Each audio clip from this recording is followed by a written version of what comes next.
Types of anxiety disorder in DSM-5। DSM-5 में anxiety disorder के under कौन से डिसऑर्डर आते हैं, उनकी क्या टाइप्स हैं, उनको हम डिस्कवर करेंगे आज।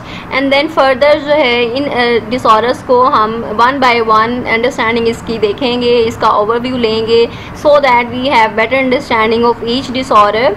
And that is first is generalised anxiety disorder GAD, that is related to the anxiety. इसमें आप बहुत ज़्यादा ओवर एंक्शस होते हैं, ओवरली वरीड होते हैं, और मसल टेंशन होती है, स्लीपलेसनेस होती है, स्लीप प्रॉब्लम्स होती हैं। सो ये सारे एंग्जाइटी के सिम्टम्स जो हैं वो इसमें आते हैं जनरलाइज्ड एंग्जाइटी डिसऑर्डर में। देन पैनिक डिसऑर्डर है। पैनिक डिसऑर्डर के भी सिम्टम्स कुछ फिजियोलॉजिकल होते हैं, जिसमें जिसे आप पैनिक अटैक भी कहते हैं, उसको भी हम डिस्कवर करेंगे। पैनिक अटैक क्या होता है, पैनिक अटैक कब होता है और वो क्यों होता है।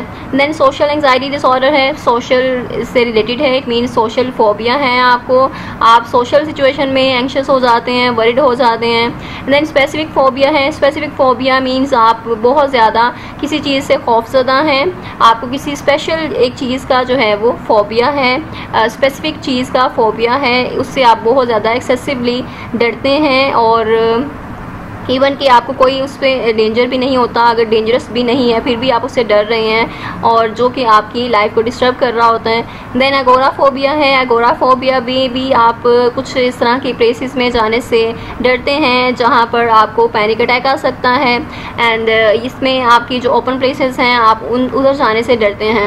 And then separation anxiety disorder है। ये सेपरेशन से रिलेटेड एंग्जाइटी जो आपको होती है, जो आप एंक्शस हो जाते हैं किसी अपनी जो एक फिनोमेना है, ये पर्टिकुलर पर्सन है आपकी लाइफ में जो सिग्निफिकेंट पर्सन है, आप उससे सेपरेट नहीं होना चाहते, और मे बी आपके केयर गिवर्स हो सकते हैं, पेरेंट्स हो सकते हैं। सो इस सूरत में आपको एंग्जाइटी होती है। देन सिलेक्टिव म्यूटिज्म, यानी आप किसी एक स्पेसिफिक प्लेस पे म्यूट हो जाते हैं, और ये चिल्ड्रन में होता है, इसको भी हम फर्दर डिस्कवर करेंगे।